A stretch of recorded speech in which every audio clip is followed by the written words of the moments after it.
trả lại em yêu khung trời đại học, con đường duy nhất cây dài bóng mát, buổi chiều khuôn viên mây trời xanh ngát, vết chân trên đường vẫn chưa phai nhạt.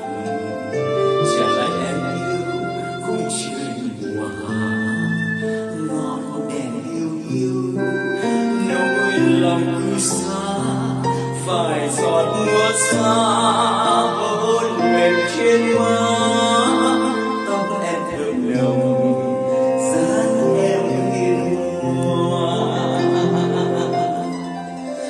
Anh sẽ ra đi về miền cát nắng, nơi có quê hương mịt mù buông xinh. Anh sẽ ra đi